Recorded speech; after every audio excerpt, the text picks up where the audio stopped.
that's another thing. I just tell people, don't do it. Baby steps, a little bit at a time. And So at least you're getting to the end of the project instead of just looking at it, sitting over there going, I really need to do this, but it's not getting done. You're listening to Entrepreneur Journeys, where I share insights and strategies based on owning and managing businesses while traveling and living on 3 continents. I also interview business owners about their journey, what they learned along the way, and how that can help you with your business growth. For more resources to accelerate your entrepreneur journey, head over to 𝐏𝐚𝐦 where I share resources, events, community, and more. I'm your host, Joe Matz. Let's get started. I have with us today Pam Weiser from Be the Wiser. Welcome to the show, Pam. Hi, Joe. Thanks for having me. It's a pleasure to have you here. So great. So tell our listeners now, worldwide listeners, where do you hail from? I am in Northern Colorado in the city of love, Loveland. Sounds like a lovely place. There are hearts actually placed strategically all over the city. It's kind of cool. They're using it and abusing it, aren't they? Valentine's Day is a very big holiday here. Oh, that's awesome. That is awesome. And Pam and I met through the Grand Connection, which is a networking and collaboration group, right? Yes. And we finally figured out how to get together and record this podcast. So, Pam, you own your own business. Is it called Be the Wiser? It is. Okay. I love the play. That is awesome. Yeah, my father told me many years ago, my last name's Weiser, spelled Weiser. And my father told me many years ago that I'm never going to win. People are either going to mispronounce my name or they're going to misspell it. And so rather than having it misspelled, which it's still done because people think it's spelled Wiser, I went with the pronunciation. Yes, that's awesome. I always learned, I before E except after Y kind of thing. And in Wiser. I'll add that in. Yes. So we're here to talk about business and what we can do in this conversation to help folks maybe get on a different direction, change a direction, or at least add something, maybe a little more efficiency to their day-to-day, right? That's right. So were you always into time management, efficiency, and things like that? So my background is actually in executive support for tech companies. And so I did that for many, many years. I supported C-suite executives. Time management is really important because I'm running their calendar for 10 hours a day and I'm telling them where they need to go and what meetings they need to attend and where they need to travel to. So yes, time management started way back when. It also way back. Whoa, not so far back. Whoa, come on, can't be that far back.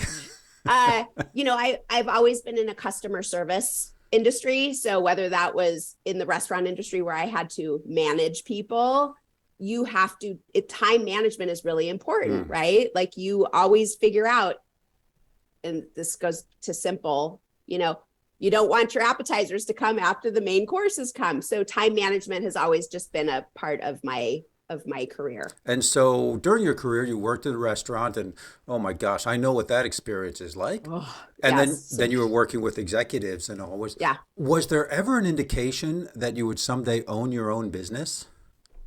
Never. Never. I actually thought about it maybe 4 or 5 years ago. Well, probably a little bit before then. And because I want to retire outside of the US. And I thought, well, how can I do this if I'm strapped to a job that I have to go into a company every day? And so I thought, let me figure out how I can create my own business, work remotely from anywhere in the world. And that's kind of how it was born. That sounds like a medium to long-term plan. Yeah. Yes. Well, great. Now, when you were a kid, you didn't sell painted rocks by the side of the road or deliver newspapers or anything like that? No, I was actually I think my first job ever, the first paying job with a company was I bagged groceries. Also another customer service job. Yes. You know, typical 16-year-old who needs a job. So how did this come about that you left? Would I be correct in saying you left corporate to start your own business? How did this come about? During COVID, I was working a full-time job with a tech company here in Colorado. And I was an office manager at the time, and there's no office to manage, but I was also doing a multitude of other jobs with the company. And because my brain needed to be kept busy and I didn't want to sit in front of the TV for hours when we were locked down, I reached out to friends and family and asked if anybody needed any support. So administrative projects, things like that.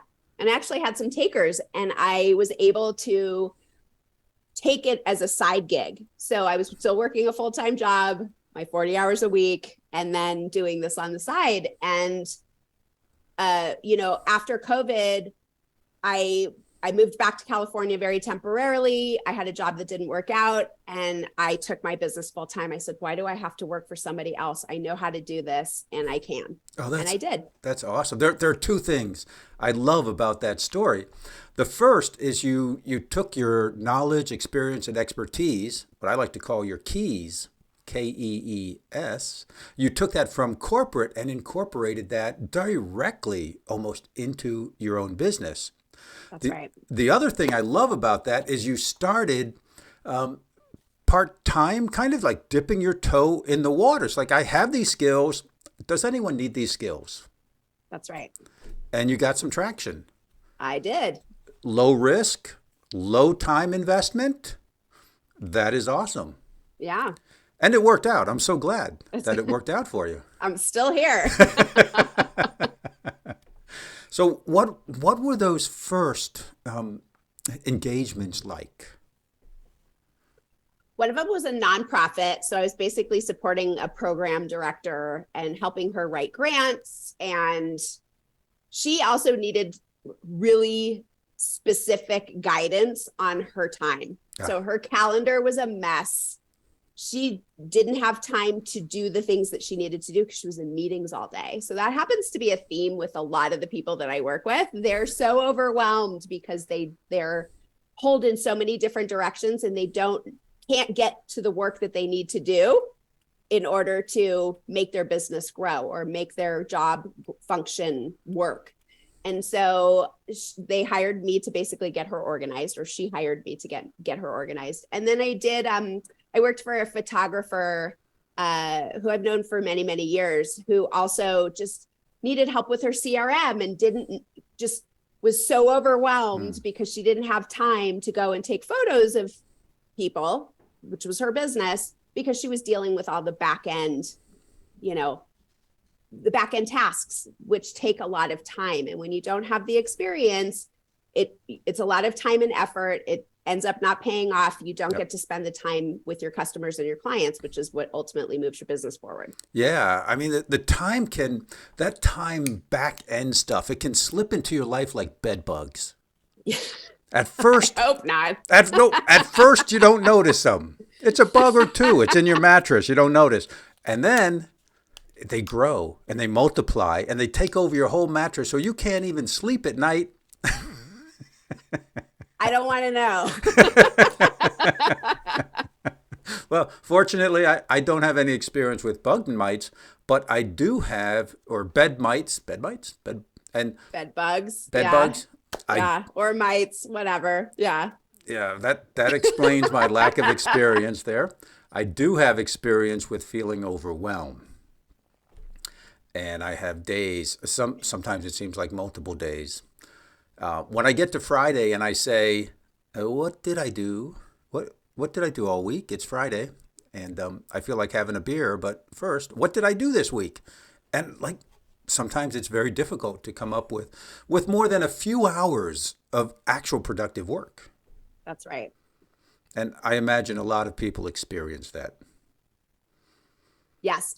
Most of my clients come to me past the stage of overwhelm. So they're probably a little beyond when they should be reaching out for help. Yes. But when they do discover that I can take so much off of their plates, I hear this sigh of relief, which is pretty amazing. Yeah, I bet. Yeah, because now, I mean, with working with time management, we're really talking about priorities Yes. and having systems to. Would I be correct if I said you need a system to take these distractions that are coming at you through email and social media and text and billboards and anything else that might be coming at you?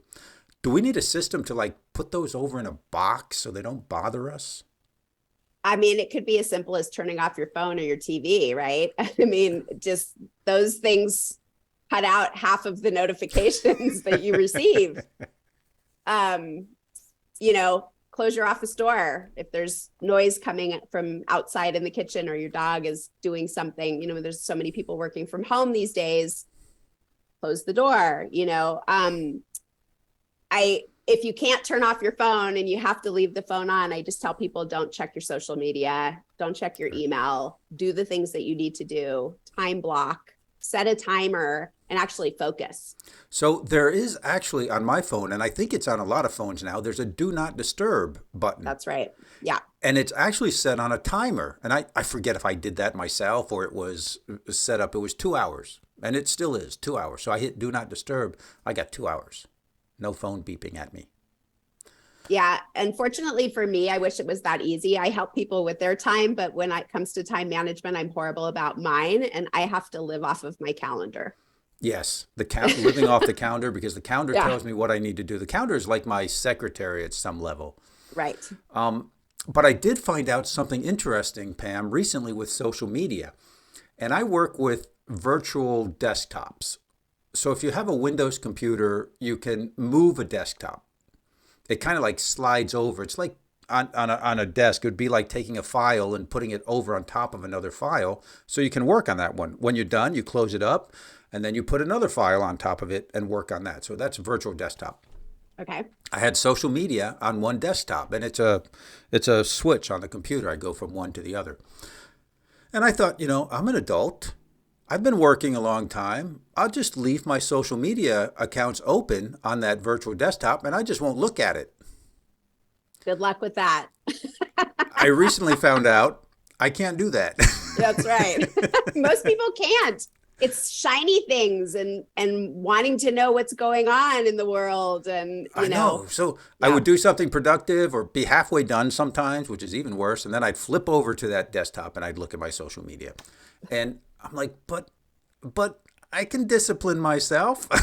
I've done other hard things. I found if I just closed them, that simple act of just closing Facebook, closing LinkedIn, closing my email so I could focus was amazing. Yeah. And I'm almost embarrassed that I actually needed to close it. It couldn't be kind of in front of me and me not look at it. Like a carrot. I know. And I do suffer from shiny object syndrome. Yeah. Yeah. Most people do. Me included, myself included. Yeah. So what is the cure for shiny objects syndrome? Would you like to get in front of more of your ideal clients and at the same time build your brand and create evergreen content? Well, you can do that with podcast guesting. This very moment, you're listening to a podcast that may have been published today or 3 weeks ago or 3 years ago. In a very real sense, you're engaging with the speakers, hopefully enjoying yourself and learning something new at the same time. And you're getting to know the guest and how they help their clients, their customers, and the problems that they solve. You may even be their ideal client and want to learn more about them and download one of their free resources you can find in the show notes, or maybe even become a client of theirs. See, when you're a guest on a podcast, you will enjoy that same kind of engagement. It is perhaps the easiest, most cost-effective way to get in front of new audiences. Learn how you can be a guest on the right podcast and engage with your ideal clients with the free resources available at gapologist.com. Oh, well, I can't help a lot of people with that. It has to come from inside.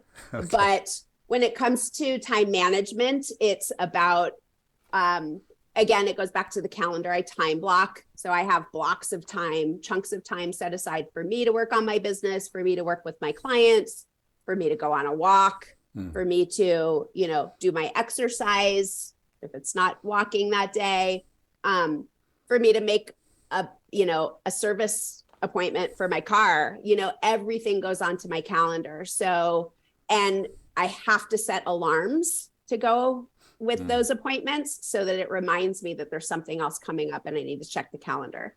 So it's kind of my Bible. Yes, I get distracted. I have a new cat. She takes some time. I have to, be able to play during the day and step away. But also that also helps with, if you step away and you take a break and you go on a walk, or you're not constantly focusing and thinking about the stress and the things that you have to complete, you come back with a fresh set of eyes and you can actually get your work done much faster. Yes. And much more efficiently. Yeah. I mean, one of the breaks that I love during the day is walking the dogs with my wife. And we're able to unpack what has happened in the last 3 or 4 hours while we're on our desk. She works in one room, I work in the other room. We're at home with the dogs. And walking is just a great way to break away. And we can talk about, we talk about anything. And oftentimes it's like, this is going on, or I talked with this person and I'm thinking of this, and we just throw ideas back and forth. Well, there you go. And you probably could incorporate some of those into your business. Yes, I do. In fact, I carry a digital recorder with me. Oh, nice. So I can capture any ideas that are worth capturing. That's me, and putting it into a draft, somewhere on my phone when I think about things. I'm out walking, the brain's still turning, but it's actually nice to be able to look at the lake and let the come through, so I can go back and focus on those things. Right. And that's important. Now, I've heard of a technique called the Pomodoro. Is it the Pomodoro technique or the Pomodoro system? Do you know that? I don't. It's a particular time system, but I was going to say it doesn't work for me. A lot of people. Go ahead. I mean, it may work, and I'm sure it works for a lot of people, but it's about working for 25 minutes and then taking 5 minutes off, and then working another 25 minutes and taking 5 minutes off. I prefer to go for like an hour or 2 hours. Right. And I'm a believer in eating the frog. So doing the hardest, biggest task first, and then everything else comes easier, right? If you manage the biggest task, get the biggest task done, the rest of the day is kind of a breeze. Yeah. So is that from the book, Eat That Frog? Yes, I have that. That is a book that I do have. Yeah. Do them at the beginning of the day when you're fresh, when you've just woken up, when your mind is clear, when you don't have all of the stress and overwhelm from the day. You do it first thing in the morning and you get it done. And then the rest of the day is cake. What I learned about that book is, those big, hairy projects, get those out of the way. The ones that you don't want to do, that you're used to procrastinating. And the reason it says, eat that frog is because if you eat a frog the first thing in the morning, probably nothing worse than that is going to happen to you the rest of the day. That's right. Yeah. Another tip would be to break down large tasks into smaller tasks and manage them in a more manageable way. So that's another thing. I just tell people, don't do it. Baby steps, a little bit at a time. And at least you're getting to the end of the project instead of just looking at it, sitting over there going, I really need to do this, but it's not getting done. Sometimes it's making progress, making a little bit of progress, and you could feel like you're actually making progress. So if you have one big task, it might be difficult to get to that first milestone. But if you break it down, and I used to do lists, I still do to-do lists. And I would leave the first thing off the list. So I would start with number 2. Interesting. And when I was ready to go, I would add number 1, which oftentimes was a drink of espresso. Very nice. Now it's on the list. So I say, okay, I'm done with the distractions. I'm ready to get to what I need to do. Oh, first thing's an espresso. That's not bad. I can start that. And I check it off. And it actually felt good. I mean, I'm playing with my brain, but it felt good to check something off the list. And the espresso is very nice also. Yes, I am a list maker as well. I have lists all over the place. I have notebooks in front of me. I have Post-its. I have notes. Crossing things off of the list is very satisfying. I think there's a release of endorphins when you do that. I think there's Possibly, yeah. Yeah, I think there's actually a physical reaction in your brain when you check something off your list. I think it's it's accomplishment, right? It just feels good. It boosts your ego. It boosts your energy. If you're ready to get on with the next task, you're feeling like, yeah, I got it done. So yeah, quite possibly. I think there's something about business owners in their DNA that they want to move things forward. And I think that contributes to that good feeling of checking something off the list. You're moving forward. That's right. You're getting to the next step. As I always ask my wife, I say, what can you do? She works in teams, right? What can you do to move this to the next step? That's all you have to do. Move it to the next step. And oftentimes it's her doing a little bit of work and then moving it along to someone who is better qualified or maybe is in a position to work on that next step. So she moves it to the next step and then she passes it on and she can work on the next project, the next thing. That's right. Delegation is huge. Yes. So that's a good subject to touch on. Delegation. That's right. I know a lot of people are timid about delegating because I remember a phrase from my youth, if you want something done right, do it yourself. It is the killer of delegation. Yes, and that is actually really bad for business owners. So I had a guy come to me in the restaurant. I used to manage a restaurant. And I had an idea of what we needed to do on a particular project in the restaurant. And I said, I'd like you to work on this project. Here's what we need to do. At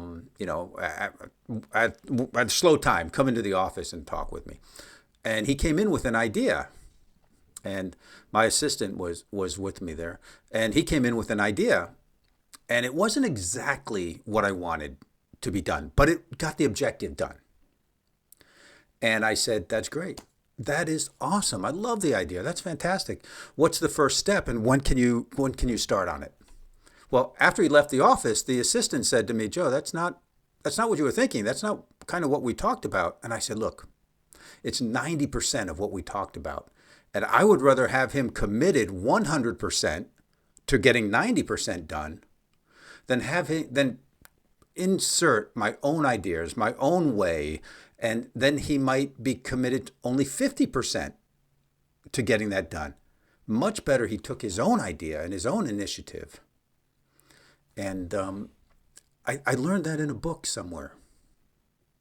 Yeah, when you delegate and somebody has when you don't delegate, you have blinders on and you can only see what's in front of you generally, right? But when you delegate, you're hiring an expert or you're passing this along to somebody who may be passionate about the work that you're doing, who can take it off your plate, who may do it better and more effectively than you and probably more efficiently. And they might have a different insight or perspective that you may not have seen because your blinders were on. So not only does that help with your getting it off of your plate, but you might have a more robust way of doing, they might have a more robust way of doing something that might improve the quality of the project or the quality of the work. Right. And you have to be open to the fact that you don't have all the good ideas. Right. Other people have different perspectives. They bring different experiences there, and that can contribute to whatever you have going on. It's one of the reasons I love masterminds and brainstorming sessions. Done right, they are incredibly powerful. So how can someone begin to delegate? it goes back, generally goes back to them being overwhelmed to the point of, I can't do this anymore. I'm working 70 hours a week. I don't have time to go to my kids' activities. And it's past the point of already needing to delegate. So what I tell people is, I get in, they have ideas of what they want to do. Most of the time, it's not everything that I can take off of their plate. So it's me getting in, taking some things off of their plate that they have already felt needed to go. And I can get in and assess and say, well, I probably could take all of these things off of your plate as well. And that takes time. It takes trust. It takes baby steps. Everything that I do for people is baby steps. I mean, nobody's going to give me the keys to the castle, right? So they give me one key to the bedroom, and then or Sure. the kitchen or whatever. And then as they see the quality of work that and their expectations are raised, then they give me more work. Right. I've had clients who have just given me everything and said, here, do this. But most of the time, there's so much control when business owners have done things for themselves for so long that it's hard to relinquish that control. Sure. And just giving that up and trusting that you're hiring an expert to come in and help you is half the battle. Yes, realizing that you need help. And what it sounds like is people wait until they should have asked, weeks or months beforehand, but they get to a point where I just can't do this anymore. Yeah. There's stress. They're not sleeping. Yeah. It's affecting their well-being. So I would imagine it would be better to delegate before you get to that point. Yes. But that's right. tough. That's tough to do. I mean, it's tough to wrap your brain around it unless you've had some coaching or you are orientated towards that kind of mindset. I mean, even I am in the process of getting an assistant to help me delegate so that I can focus on the larger tasks. I mean, that's the whole point. Business owners and business leaders need to be focusing on goals and strategies and getting back in front of their clients and customers. But when they're doing all of the administrative and projects and everything behind the scenes, they don't have time to do that. Right. Yeah, they've got to give away. I mean, delegate what you can delegate. And one thing you can't delegate is relationships. That's right. And that's almost impossible. I've seen people try and do it. Kind of turns me off when I see that happening. They should delegate the back office stuff. They should delegate what is not customer facing until their business is large enough that there are just too many customers to deal with. Right. Yeah. Okay. So I like the dip the toe in the water philosophy because people need to have trust, especially if they're not used to delegating and they're not one of your close friends, so they don't know you. So just a little bit. And it's really great that you're open to that. I know some folks who consider themselves virtual assistants or things. They want to take the whole thing. Yeah. I mean, I'm definitely not a virtual assistant, but I definitely, with all of my experience, I know where to start. I mean, when you're working with executives in corporations who are just, they're being held to somebody else's standards as well. There's a level, right? Like they have people above them. And so I know how to kind of maneuver to pull things out. Let me do this. Let's just see how this goes. And then, once I can get them on the same page as me, more things just add to the pile. Right. Perfect. So would you say some of the first things you take off their plate are the low-hanging fruit?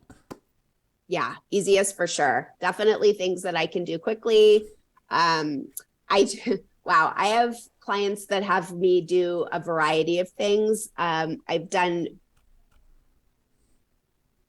research. I do a lot of CRM migrations and implementation, which is not exactly low-hanging fruit. Yeah. I do larger things as well. I've helped companies with recruiting. I've helped, leadership teams with their, meetings, agendas, event planning, things like that. That's not necessarily low-hanging fruit, but with entrepreneurs, they tend to have things that their lists are so long that I just basically try to tackle whatever I can. Okay. Yeah, that's great. Super. Pam, this has been a great conversation. I thank you Ooh. so much for joining me and sharing with our audience. Yeah, thanks for having me. So, if I were to ask you what I'm just about to ask you is, what words of wisdom can you leave our audience with today? Um, I productivity is about working smarter, not harder. And when you use your time and energy efficiently and producing more in a shorter amount of time, you're adding to your success and profits. And you do that by establishing self-care and good work-life balance and good time management skills, and that lowers your stress. And so I feel like all of this it's all encompassing, Yes. mostly time management. Right. And there's a lot of subtleties in time management.